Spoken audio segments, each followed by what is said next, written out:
السلام علیکم ناظرین، پروگرام رمضان کی برکات اور اس کے شرعی مسائل میں خوش آمدید۔ پچھلے پروگرام کے اندر جیسا کہ ہم نے اعتکاف کی اقسام اور اس کی شرعی حیثیت کے بارے میں جانا تھا، تو آج ضروری ہے کہ ہم اس کی فضیلت کے بارے میں جانیں اور یہ جانیں کہ اعتکاف میں بیٹھ کر ہمیں کیا فیض و برکات حاصل ہوتے ہیں، اور اس کے ساتھ ساتھ یہ بھی ضروری ہے اس میں جو کچھ لمیٹیشنز ہیں، یعنی جو شرائط ہیں اس کے بارے میں بھی جانیں، اور اس کے ساتھ ساتھ اور بھی جو مسائل ہیں وہ ہم علامہ صاحب سے ساتھ ساتھ پوچھتے رہیں۔ جی علامہ صاحب۔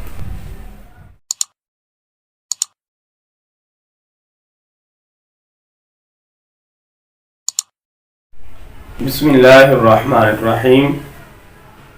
جی، جیسا کہ پچھلی ویڈیو کے اندر یہ میں نے گزارش کی کہ اعتکاف ایک بہت پرانی عبادت ہے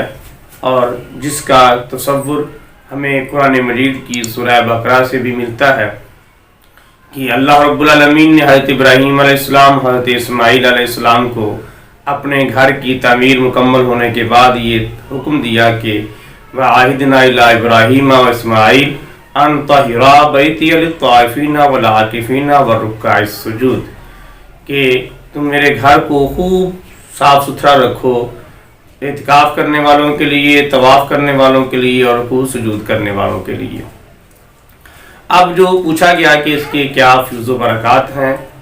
اس کے کیا فضائل ہیں، تو اس کے بارے میں یہ گزارش کروں گا کہ بہت ہی زیادہ اعتکاف کرنے کا اجر و ثواب بیان کیا گیا۔ بہت سارے آقا صلی اللہ علیہ وسلم کے فرمودات، آپ کے ارشادات موجود ہیں اعتکاف کی فضیلت اور اس کی عظمت کے حوالے سے۔ ان میں سے ایک یہ میں عرض کرتا ہوں کہ ایک روایت میں آتا ہے کہ آپ صلی اللہ علیہ وسلم نے فرمایا کہ اگر کوئی بندہ رمضان مبارک کے آخری عشرے کے اندر اعتکاف کرتا ہے تو اس کے نامہ اعمال کے اندر 2 حج اور 2 عمروں کا ثواب لکھ دیا جاتا ہے۔ اور اسی طرح ایک اور روایت کے اندر بیان کیا گیا کہ اگر کوئی بندہ رمضان مبارک کے آخری عشرے کے اندر اعتکاف کرتا ہے تو اس کے نامہ اعمال میں 1000 سال کی عبادت کا ثواب لکھ دیا جاتا ہے۔ اور دوسرا، اعتکاف کے فوائد میں سے ایک اہم فائدہ یہ بھی ہے کہ اعتکاف کرنے والے کو یعنی معتکف کو لیلۃ القدر کی تلاش آسانی سے ہو جاتی ہے، یعنی وہ لیلۃ القدر کو آسانی سے پا لیتا ہے۔ وہ اس لیے کہ چونکہ معتکف کا مقصد یہی ہوتا ہے کہ زیادہ سے زیادہ اللہ رب العالمین سے تعلق مضبوط کیا جائے، اللہ کی یاد میں وقت گزارا جائے، تو آقا صلی اللہ علیہ وسلم کا بھی فرمان ہے کہ لیلۃ القدر کو ماہ رمضان مبارک کے آخری عشرے میں تلاش کرو۔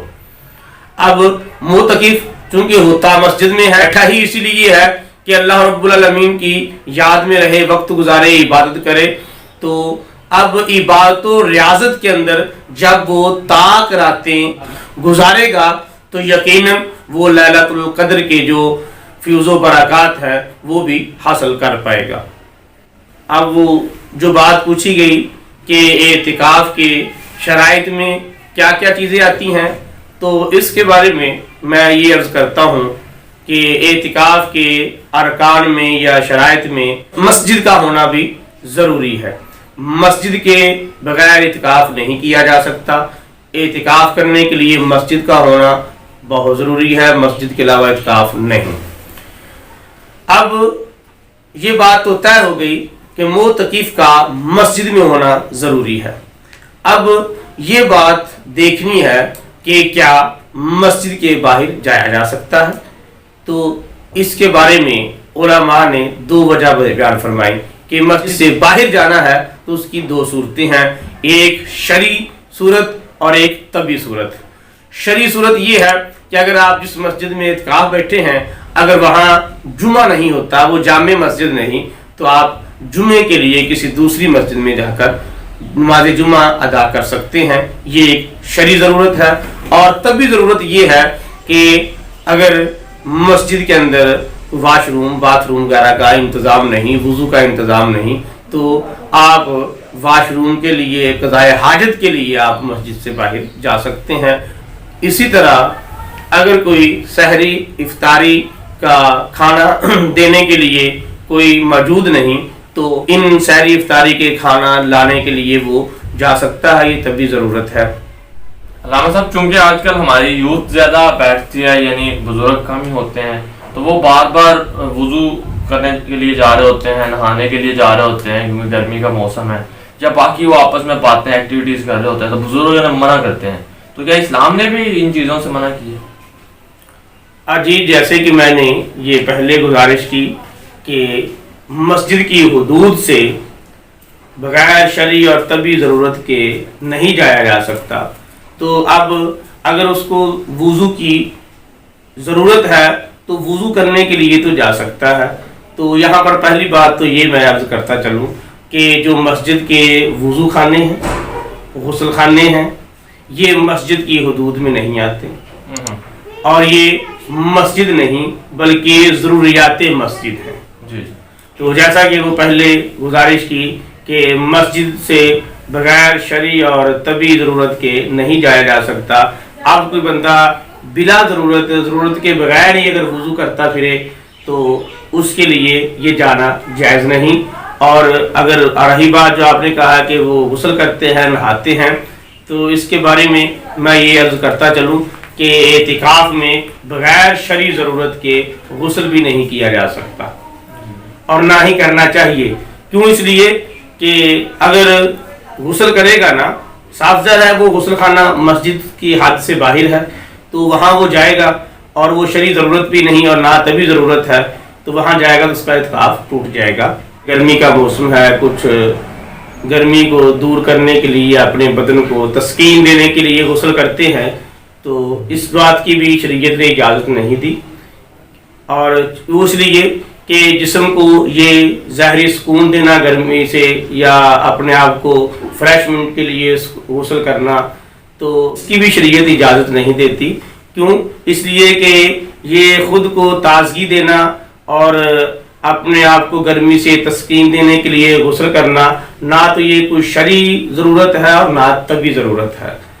تو آقا صلی اللہ علیہ وسلم کا بھی طریقہ کار یہی رہا کہ آپ ماہ رمضان المبارک میں ہر سال اعتکاف کیا کرتے تھے، تو دوران اعتکاف کسی اعتکاف میں بھی آپ سے غسل کرنے کا کوئی عمل نہیں ملتا کہ آپ نے غسل کیا ہو۔ اور بزرگان دین کا یہ طریقہ تھا کہ جو کپڑے پہن کے بیٹھتے تھے، کہتے تھے اس میں بھی ایک فیض و برکات وہ سمیٹتے تھے، اور وہ جب اٹھتے تو انہوں نے وہی کپڑے پہنے ہوتے، کم کھاتے، کم سوتے اور زیادہ وہ ریاضت عبادت میں ٹائم گزارتے۔ ابھی دیکھیے نا، جب اعتکاف کا مقصد ہی یہی ہے کہ جو بندہ ہر چیز ترک کر کے چھوڑ کے خالصتاً اللہ رب العالمین کے حضور آ جاتا ہے، اللہ کے گھر میں بیٹھ جاتا ہے، تو اب بیٹھنے کا مقصد یہی ہے کہ جس کے گھر میں آئے ہیں اس کو راضی کیا ہے۔ بے شک بے شک۔ تو اب ادھر ادھر کی جو ایکٹیویٹیز جاری رکھیں تو اس سے اعتکاف کا جو فائدہ ہے، جو مقصد ہے، وہ فوت ہو جاتا ہے۔ اور لیکن دیکھیں، اب یہ جو اصل طریقہ ہے اس پہ تو کوئی عمل نہیں کرتا، لیکن وہ جو نماز کے وقت رومال لپیٹ لیتے ہیں چہرے پہ اور سر پہ، جب بھی اس کا بھی کوئی ملتا ہے دلیل؟ جی، یہ میں عرض کرتا ہوں، لیکن اب چونکہ وہ مسجد کی حدود کی بات ہو رہی تھی تو میں اس پہ ایک اور بات عرض کرتا چلوں کہ بسا اوقات یہ بھی ہوتا ہے، بعض مساجد کے اندر امام صاحب کا حجرہ ساتھ ہوتا ہے، مسجد کا سٹور گودام ہوتا ہے،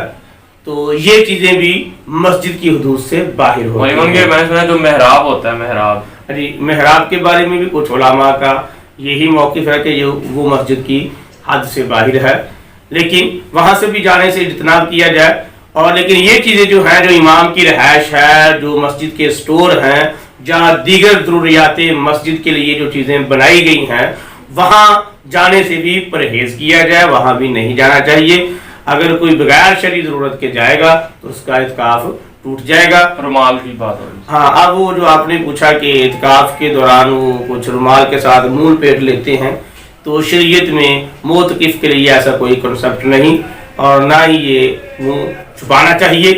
یہ صرف ایک محض ایک علامت کے طور پر تھی کہ جب باہر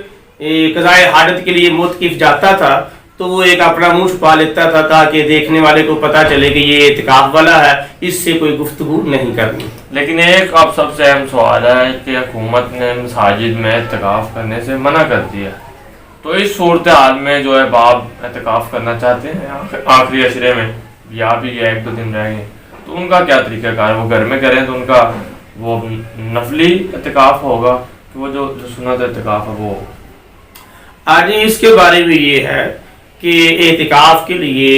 مسجد کا ہونا شرط ہے، اعتکاف کا رکن ہے۔ اگر کوئی بندہ مسجد میں اعتکاف نہیں کرے گا، کہیں اور کرے گا، گھر میں کرے گا، حویلی میں کرے گا، جہاں بھی کرے گا، مسجد کے علاوہ اس کا اعتکاف نہیں ہوگا۔ شریعت نے ان مسائل کے اندر گنجائش دی ہے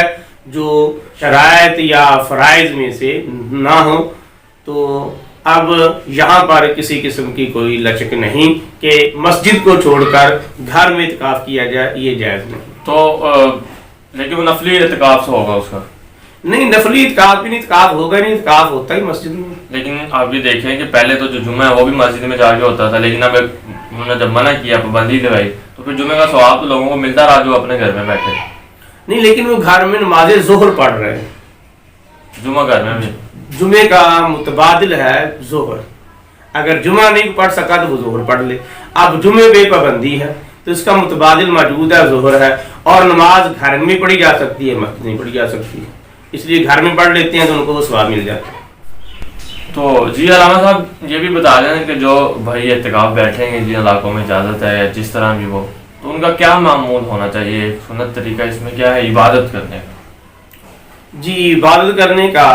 جو آقا صلی اللہ علیہ وسلم کا ہمیں عمل ملتا ہے اعتکاف کے دوران، اس کی روشنی میں میں یہ گزارش کرتا ہوں کہ نماز فجر باجماعت ادا کرے اور اس کے بعد ذکر و اذکار میں مصروف رہے، نماز اشراق ادا کرے، نماز چاشت پڑھے، پھر اس کے بعد کچھ دیر کے لیے آرام کر لے، پھر ظہر میں اٹھے، ظہر کی نماز پڑھے، ظہر ادا کرنے کے بعد قرآن مجید کی تلاوت کرے، اور اس کے بعد پھر نماز عصر تک یہ ورد جاری رکھے،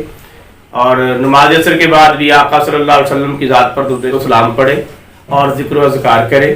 پھر مغرب کا وقت ہو جائے گا، افطاری کرے، نماز مغرب ادا کرے، مغرب کے بعد اپنی جو مخصوص جگہ کی ہے اس نے اعتکاف کے لیے، تو وہاں پر نماز اوابین پڑھے، وہ نوافل ہوتے ہیں 6، وہ ادا کرے، پھر اس کے بعد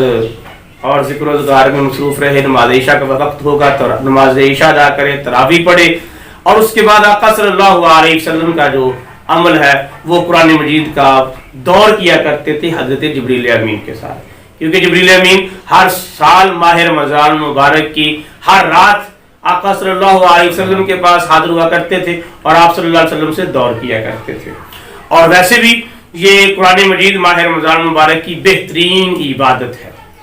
اور وہ اس لیے بھی کہ یہ نزول قرآن کا مہینہ ہے، شاہ رمضان الذی انزل فیہ القرآن، اللہ فرماتا ہے ہم نے قرآن کو ماہ رمضان میں اتارا، اور ویسے بھی جو آخری عشرہ ہے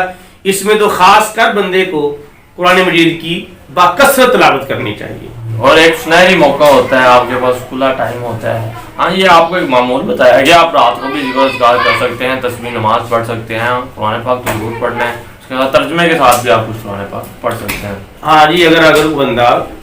اردو جانتا ہے، سمجھتا ہے، پڑھا لکھا ہے، وہ دینی کتابیں بھی پڑھ سکتا ہے، کسی اچھے مستند عالم دین کی، اہل سنت کے محقق کی وہ کتابیں پڑھے، اس کا مطالعہ کرے، یہ بھی اچھا عمل ہے۔ علم حاصل کرنا اور علم کی کتابیں پڑھنا یہ بھی ایک عبادت ہے۔ سبحان اللہ، ماشاء اللہ۔ تو جی ناظرین، آج جو اعتکاف کے اندر معمول ہونا چاہیے، اس کے جو فیوز و برکات ہیں، اس کے بعد اس کی جو شرائط ہیں، وہ تمام پر آج روشنی ڈالی علامہ صاحب نے۔ تو مزید اس طرح کی معلومات کے لیے چینل کے ساتھ وابستہ رہیں۔